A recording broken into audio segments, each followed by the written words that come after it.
Hello students, welcome back to आज coaching classes. Students, आज की इस वीडियो में हम लोग डिस्कस करेंगे सीसी टेस्ट पेपर 4 के बचे हुए क्वेश्चंस को। तो जल्दी से आप सभी लोग पेन और कॉपी लेकर बैठ जाइए और चैनल पर अगर नए हो तो चैनल को सब्सक्राइब कर लीजिए। और वीडियो अगर स्टूडेंट्स आपको पसंद आता है तो वीडियो को लाइक और शेयर करना मत भूलिएगा। और देखते हैं स्टूडेंट्स, आज की वीडियो का पहला क्वेश्चन नंबर 7 कह रहा है क्यूब रूट ऑफ 216 इंटू 64। वैसे तो ये सारे क्वेश्चन स्टूडेंट्स एक्सरसाइजेस के ही होते हैं, या फिर अगर दो चार क्वेश्चन नए होते भी हैं तो एक्सरसाइजेस के क्वेश्चन जैसे ही होते हैं। फिर भी हम ये क्वेश्चन इसलिए आप लोगों के साथ डिस्कस करते हैं कि जिससे अगर ज़रा सा भी कोई कंफ्यूजन रह गया हो एक्सरसाइज में तो वो टेस्ट पेपर को सॉल्व करने से पूरी तरीके से दूर हो जाए। और ये जो क्वेश्चन नंबर 7 है स्टूडेंट्स, ये भी पुराने जैसा ही है। और ऐसे क्वेश्चंस के लिए मैंने आपको बताया था कि अगर क्यूब रूट के अंदर 2 नंबर्स मल्टीप्लाई में दिए हुए हैं तो आपको उनको मल्टीप्लाई कराने की ज़रूरत नहीं है कि आप लोग इन दोनों को मल्टीप्लाई कराने लगो, ऐसी कोई ज़रूरत नहीं है। सबसे पहला काम आपको ये करना है कि क्यूब रूट में नंबर्स आपको अलग अलग कर लेने हैं। तो ये हो जाएगा क्यूब रूट ऑफ 216 और ये हो जाएगा cube root of 64। Okay students, अब इसके बाद हमें काम क्या करना होगा, क्योंकि हमें क्यूब रूट निकालना है और क्यूब रूट के लिए आपको बताया जा चुका है कि अब इसके बाद आपको इन दोनों नंबर्स के फैक्टर करने होंगे। तो चलिए स्टार्ट करते हैं इन दोनों को फैक्टर करना। तो पहले हम लोग 216 के जरा फैक्टर करते हैं। तो देखिए भाई, 2 1 ज़ा 2, 2 से 1 डिवाइड नहीं होगा, 0, 16 हो जाएगा। 2 8 ज़ा 16, 2 से डिवाइड करेंगे, 2 5 ज़ा 10, 2 4 ज़ा 8, 2 से डिवाइड कर देंगे 27, 3 से डिवाइड कर देंगे 9 आ जाएगा, 3 से डिवाइड कर देंगे 3 आ जाएगा, फिर 3 से डिवाइड कर देंगे 1 आ जाएगा। अब देखिए स्टूडेंट्स, इसके बाद करेंगे क्या, 64 के फैक्टर करते हैं भाई। तो 64 के फैक्टर करेंगे यहाँ पे, 2 3 ज़ा 6, 2 2 ज़ा 4, 2 से डिवाइड करेंगे 16, 2 से डिवाइड करेंगे 8, 2 से डिवाइड करेंगे 4, 2 से डिवाइड करेंगे 2, 2 से डिवाइड करेंगे 1। अब इनके स्टूडेंट्स हमें मिल चुके हैं फैक्टर्स, तो अब इनको राइट कर देते हैं क्यूब रूट के अंदर। तो देखिए इस क्यूब रूट के अंदर 216 के फैक्टर लिखने हैं। तो 2 आया है 3 टाइम्स, 3 भी आया है 3 टाइम्स, तो लिख देते हैं इनको।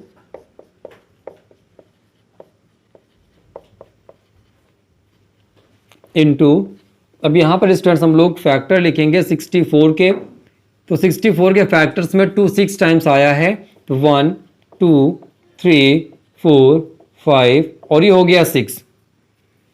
अब हम लोग ट्रिपलेट्स बना लेते हैं। यहाँ पर ट्रिपलेट्स बना लिए। जैसा कि मैंने आप लोगों को बताया था कि हर एक ट्रिपलेट में से एक सिंगल नंबर को हम लोग बाहर निकाल सकते हैं। तो इस ट्रिपलेट से हम लोगों ने 2 बाहर निकाल लिया, इस ट्रिपलेट से 3, इनटू इस ट्रिपलेट से 2 और इस ट्रिपलेट से भी 2 बाहर निकाल लिया। तो ये हो जाएगा 2 3 ज़ा 6, 6 2 ज़ा 12, 12 2 ज़ा 24। तो इसका आंसर आ जाएगा स्टूडेंट्स 24। अब आते हैं स्टूडेंट्स क्वेश्चन नंबर 8 पे। क्वेश्चन नंबर 8 भी बिल्कुल सेम वे से हम लोग करेंगे। सबसे पहले देखिए, क्यूब रूट को हम लोग न्यूमरेटर और डिनोमिनेटर में अलग अलग अप्लाई कर लेते हैं। इसके बाद अब हमें फैक्टर करने होंगे 343 और 729 के। लेकिन उससे पहले आप देखिए, न्यूमरेटर में क्यूब रूट के अंदर माइनस लगा हुआ है, तो पहले माइनस को बाहर निकाल लेते हैं और राइट करते हैं cube root of 343 upon cube root of 729। तो अब यहाँ पर देखिए कि जरा स्टूडेंट्स, 343 के करते हैं फैक्टर। तो याद रखिए 343 7 का क्यूब होता है, तो केवल 7 से डिवाइड होगा, आएगा 49, यहाँ पर आ जाएगा 7, ये भी आ जाएगा 1। अब देखिए स्टूडेंट्स, हम लोग फैक्टर करेंगे 729 के। तो 3 से डिवाइड होगा, 3 2 ज़ा 6, 3 4 ज़ा 12, 3 3 ज़ा 9, 3 8 ज़ा 24, 3 1 ज़ा 3, 3 2 ज़ा 6, 2 बच जाएगा, 3 7 ज़ा 21, 3 से डिवाइड कर देंगे 9, 3 से डिवाइड करेंगे 3, 3 से डिवाइड कर देंगे 1 टाइम डिवाइड हो जाएगा। अब इसको लिख लेते हैं स्टूडेंट्स फैक्टर की फॉर्म में। क्यूब रूट ऑफ 343 को लिख सकते हैं 7 इंटू 7 इंटू 7 अपॉन, यहां पर देखिएगा 729 के फैक्टर में 6 टाइम्स 3 आया है, तो 1 2 3 4 5 और ये हो गया 6। अब देखिए कि जब स्टूडेंट्स माइनस यहाँ लगा दिया, इस ट्रिपलेट से केवल 7 निकल के बाहर आएगा अपॉन डिनोमिनेटर में 2 ट्रिपलेट बन रहे हैं, दोनों 3 के हैं, तो पहले ट्रिपलेट से 3 बाहर आ जाएगा और दूसरे ट्रिपलेट से भी 3 बाहर आ जाएगा, तो इसका आंसर हो जाएगा -7/9। इस तरीके से स्टूडेंट्स क्वेश्चन नंबर 8 भी सॉल्व हो गया। बेहद आसान से क्वेश्चन है, बस ये आसान तभी तक है जब तक आप प्रैक्टिस करते हो। अगर आप चैप्टर 4 की अच्छे से प्रैक्टिस कर लेते हो तो फिर ये सारे क्वेश्चंस बेहद आसान लगेंगे। अब बढ़ते हैं स्टूडेंट्स क्वेश्चन नंबर 9 और 10 की तरफ। क्वेश्चन नंबर 9 पे उसने बोला students, by what least number should 324 be multiplied to get a perfect cube. Question कह रहा है 324 में कौन से लीस्ट नंबर, कौन से सबसे छोटे नंबर का मल्टीप्लाई करा दें कि हमें एक परफेक्ट क्यूब नंबर मिल जाए। तो देखिए स्टूडेंट्स, जब कभी भी ऐसा कहता है कि कौन से नंबर का मल्टीप्लाई करा दें या कौन से नंबर का डिवाइड करा दें, तो सबसे पहला काम हमारे पास ये होता है कि हम गिवन नंबर के फैक्टर करें। तो हम लोग भी यहाँ पर 324 के पहले करेंगे फैक्टर। तो देखिए ये 2 से डिवाइड हो जाएगा, 2 1 ज़ा 2, 2 6 ज़ा 12, 2 2 ज़ा 4, फिर 2 से डिवाइड करेंगे, 2 8 ज़ा 16, 2 1 ज़ा 2, 3 से डिवाइड होगा तो यहाँ पे आ जाएगा 27, फिर 3 से डिवाइड करेंगे 9, फिर 3 से डिवाइड कराएंगे 3 आएगा, फिर 3 से डिवाइड करा देंगे 1 आ जाएगा। अब चलिए स्टूडेंट्स हम लोग इसको राइट कर लेते हैं फैक्टर की फॉर्म में। तो ये हो जाएगा 324 equals 2 into 2 into 3 into 3 into 3 into 3। तो स्टूडेंट्स कोई भी नंबर परफेक्ट क्यूब तब बनता है जब उसके फैक्टर्स में से सभी नंबर्स ट्रिपलेट्स की फॉर्म में हो। ठीक है भाई, तो देखिए यहाँ पर अगर हम लोग ट्रिपलेट की बात करें तो केवल 3 का ट्रिपलेट बन रहा है, ना तो इस 3 का ट्रिपलेट बन रहा है और ना ही इन 2 का ट्रिपलेट बन रहा है। तो सबसे पहले आप ये सोचिए कि कौन से नंबर का हम लोग मल्टीप्लाई करा दें जिससे कि ये ट्रिपलेट के फॉर्म में आ जाए। तो आप एक बात सोचिए, अगर इस 3 का ट्रिपलेट बनाना है तो हमें 3 टाइम्स 3 चाहिए और है हमारे पास कितने टाइम, 1 टाइम। तो हमें यहाँ पर 2 टाइम्स 3 का मल्टीप्लाई कराना पड़ेगा।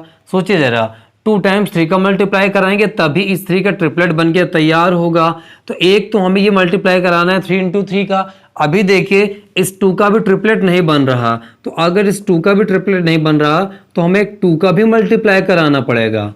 बात समझिएगा कि अगर हम सारे नंबर्स को ट्रिपलेट के फॉर्म में रखना चाहते हैं तो इस 3 के लिए हमें 2 टाइम्स 3 का मल्टीप्लाई कराना पड़ेगा और 2 के इस ट्रिपलेट के लिए हमें 1 टाइम 2 का मल्टीप्लाई कराना पड़ेगा। तो हमारी रिक्वायरमेंट है क्या उसको समझिए। हमारी रिक्वायरमेंट है एक 2 की और 2 टाइम्स 3 की। तो रिक्वायरमेंट की अगर बात करें तो 2 3 जा 6 3 जा 18, हमें गिवन नंबर में 18 से मल्टीप्लाई कराना पड़ेगा जिससे कि जो गिवन नंबर है एक परफेक्ट क्यूब बन जाएगा। वो हमने केवल आपको समझाने के लिए लिखा था, बाकी उसको लिखने की कोई भी ज़रूरत नहीं थी। आप ऐसे भी समझ सकते थे डायरेक्टली कि देखिए इस 2 का ट्रिपलेट बनाने के लिए हमें 1 टाइम 2 चाहिए तो हमने ये 2 लिख लिया। इस 3 का ट्रिपलेट बनाने के लिए हमको 2 टाइम्स और 3 चाहिए तो 2 टाइम्स 3 का मल्टीप्लाई करा लिया। 2 3 जा 6 3 जा 18 आ गया यहाँ पे और यही हो गया इसका आंसर।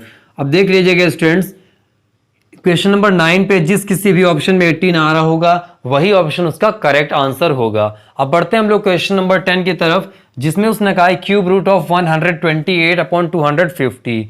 स्टूडेंट जब मैंने square and square root chapter पढ़ाया था तभी ये बात मैंने आपको अच्छे से बता दी थी कि अगर कभी भी इस तरीके से क्यूब रूट निकालना हो या स्क्वायर रूट निकालना हो तो सबसे पहले ये चेक कर लेते हैं कि कहीं ऐसा तो नहीं क्यूब रूट के अंदर जो वैल्यू दी हो वो आपस में कैंसिल भी हो रही हो। ठीक है, पहले ये चेक कर लेते हैं, उसके बाद फैक्टर करना स्टार्ट करते हैं। यहाँ पर देखिए दोनों को दोनों नंबर 2 से डिवाइड हो रहे हैं, तो मतलब है कि पहले हमें इन दोनों को 2 से डिवाइड करना पड़ेगा फिर आगे की वर्किंग होगी। तो 2 से डिवाइड करेंगे, 2 6 जा 12, 2 4 जा 8, 2 से डिवाइड कर देंगे 125 आएगा। तो मतलब हम इसको राइट कर सकते हैं क्यूब रूट ऑफ 64/125। अब देखिए स्टूडेंट्स इसके बाद में हम 64 और 125 के कर लेंगे फैक्टर। तो 64 के फैक्टर करते हैं जरा यहाँ पे। तो 64 के अगर हम लोग फैक्टर करेंगे तो ये आ जाएगा 2 3 जा 6, 2 2 जा 4, 2 से डिवाइड कर देंगे 16, 2 से डिवाइड करेंगे 8, 2 से डिवाइड कर देंगे 4, 2 से डिवाइड करेंगे 2 और 2 से डिवाइड कर देंगे 1। 125 भी है, इसके भी फैक्टर करते हैं। ये डिवाइड होता है 5 से तो हो जाएगा 25, फिर 5 से डिवाइड कर देंगे 5 आ जाएगा, फिर 5 से डिवाइड कर देंगे तो 1 हो जाएगा। अब इसको अलग अलग तो लिख ही सकते हैं students, cube root of 64 upon cube root of 125। तो देखिए क्यूब रूट ऑफ 64 का अगर फैक्टर करें तो 1 2 3 4 5 6 टाइम्स 2 आया जाएगा, 1 2 3 4 5 और 6। इसके बाद देखिएगा क्यूब रूट ऑफ 125 है, तो 125 के 3 फैक्टर्स 5 इंटू 5 इंटू 5, तो लिख सकते हैं हम लोग यहाँ पर 5 इंटू 5 इंटू 5। अब हम लोग इनके ट्रिपलेट्स बना लेते हैं। तो यहाँ पर देखिए इन ट्रिपलेट में से 1 2 बाहर निकल आएगा, दूसरे ट्रिपलेट में से भी 1 टाइम 2 बाहर निकल आएगा, और डिनोमिनेटर के ट्रिपलेट से 5 बाहर निकलेगा, तो हो जाएगा 2 2 4 अपॉन 5, और यही हो जाएगा क्वेश्चन नंबर 10 का आंसर। स्टूडेंट्स आप लोग अपनी बुक में देख लीजिएगा, क्वेश्चन नंबर 10 के जिस किसी भी ऑप्शन में 4/5 आ रहा होगा वही उसका करेक्ट ऑप्शन होगा। अब बढ़ते हैं स्टूडेंट्स हम लोग आज की वीडियो के बचे हुए क्वेश्चंस पर। क्वेश्चन नंबर 11 पे करें students, which of the following is the cube of odd number. यहाँ पर आपके सामने 4 ऑप्शंस दिए गए हैं और आपसे कहा गया है कि पता करके बताइए कौन सा नंबर ऐसा है जो ऑड नंबर का क्यूब है। तो स्टूडेंट्स इसके लिए मैंने एक्सरसाइज में ही बता दिया था आप लोगों को कि किसी ऑड नंबर का क्यूब भी ऑड नंबर होता है और किसी इवन नंबर का क्यूब भी इवन नंबर होता है। कहने का मतलब है कि जैसे उसने कहा कि इनमें से कौन सा नंबर ऐसा है जो किसी ऑड नंबर का क्यूब है, तो आप ये समझ लीजिए कि जो नंबर ऑड रहा होगा उसका क्यूब करने पर भी वो ऑड ही आया होगा। तो सिंपली आपको इन चारों ऑप्शन में से सिर्फ ये सेलेक्ट करना है कि कौन सा नंबर ऑड है। तो जो नंबर भी ऑड होगा वही किसी ऑड नंबर का क्यूब करने पर आया होगा। तो यहाँ पर अगर आप देखें तो ए ऑप्शन जो है उसका यूनिट डिजिट 6 है, ये तो इवन हो गया। बी ऑप्शन में देखिए यूनिट डिजिट 2 है, ये भी इवन नंबर हो गया। सी ऑप्शन में आइए इसका यूनिट डिजिट 3 है, इसका मतलब यही ऑड नंबर है। तो इसका मतलब हम लोग ये कह सकते हैं कि ये जो सी ऑप्शन है इस यही करेक्ट होगा, क्योंकि जो 343 है ये एक ऑड नंबर होता है और ये केवल तभी पॉसिबल है जब किसी ऑड नंबर का क्यूब किया गया हो। और दूसरी बात स्टूडेंट्स, जिन लोगों ने क्यूब्स लर्न कर रखे हैं 1 से लेके 15 तक, उनको इतना ज़्यादा सोचने की कोई ज़रूरत थी ही नहीं। वो सीधा देख लेते ये 6 का क्यूब है, ये 8 का क्यूब है, ये 7 का क्यूब है और ये 10 का क्यूब है, तो 7 ही केवल ऑड मिलेगा, तो यही ऑप्शन करेक्ट हो जाता, उनको कोई प्रॉब्लम ना होती। हम फिर से अपनी बात को रिपीट करते हैं स्टूडेंट्स कि 1 से लेके 25 तक के स्क्वायर्स और 1 से लेके 15 तक के क्यूब्स आप लोग अच्छे से लर्न कर लीजिए। क्यूब्स लर्न करने का और स्क्वायर लर्न करने का मतलब उनकी वैल्यूज से है, जैसे 2 के स्क्वायर 4, 3 के स्क्वायर 9, 4 के स्क्वायर 16, 5 का क्यूब की बात करें तो 125, 6 का क्यूब 216। इस हिसाब से अगर आप लोग लर्न कर लेंगे तो ऑप्शनल क्वेश्चन चुटकियों में सॉल्व हो जाएंगे। अब देखते हैं स्टूडेंट्स हम लोग क्वेश्चन नंबर 12 को, जिसमें उसने बोला है फिल इन द ब्लैंक्स। बेहद आसान ब्लैंक्स हैं ये, जल्दी से आप लोग फिल भी कर सकते हैं। मैंने आपको बताया था कि अगर कभी भी क्यूब रूट ऐसे नंबर्स में लगा हो जो दोनों मल्टीप्लिकेशन में हो तो क्यूब रूट को दोनों नंबर्स पर अलग अलग लगाया जा सकता है। ए और बी के बीच में कोई साइन नहीं है, हम लोग इनटू मानेंगे, और अगर इनटू मान रहे हैं तो देखिए ए में क्यूब रूट अलग लग गया है तो बी में भी क्यूब रूट अलग से लग जाएगा। ये इसका रीजन हो गया स्टूडेंट्स। अगर हम चाहते हैं तो ये कह सकते थे कि क्वेश्चन नंबर 12 आप स्टूडेंट्स अपने हिसाब से ये आंसर शीट की हेल्प से कर लीजिए और आप लोग बड़े आसानी से उसको नोट करके खुश हो जाते, लेकिन हमने स्टूडेंट्स ऐसा नहीं किया। हम आपको पूरा एक्सप्लेन सिर्फ इसीलिए कर रहे हैं क्योंकि एक भी क्वेश्चन आपके पास ऐसा ना हो जो आपको आता ना हो, तो इसलिए आप लोग उतनी मेहनत से वर्क करिए और साथ में हमारा सपोर्ट भी करिए जिससे कि हमारे चैनल में ज़्यादा से ज़्यादा मेंबर्स जुड़ सकें। पार्ट नंबर 2 पे देखिए स्टूडेंट्स, उसने लिख रखा है cube root of A upon B. तो जैसे मल्टीप्लाई में क्यूब रूट अलग अलग लग गया वैसे ही डिवाइड में भी क्यूब रूट अलग अलग लग जाएगा। तो देखिए क्यूब रूट ए अपॉन लिख सकते हैं क्यूब रूट ऑफ बी।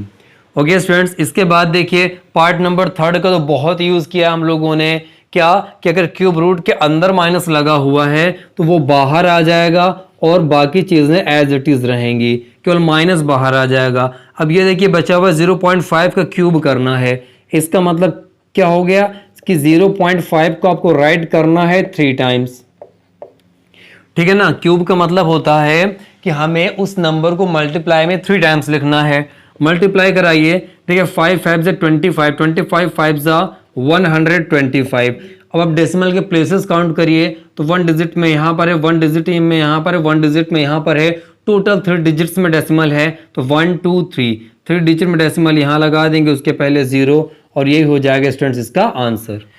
तो इस तरीके से स्टूडेंट्स आज की इस वीडियो में हम लोगों ने सीसी टेस्ट पेपर के बचे हुए क्वेश्चंस को भी सॉल्व कर लिया। मिलते हैं आप सभी लोगों से नेक्स्ट वीडियो में, तब तक बने रहिएगा आप लोग अजय कोचिंग क्लासेस के साथ में।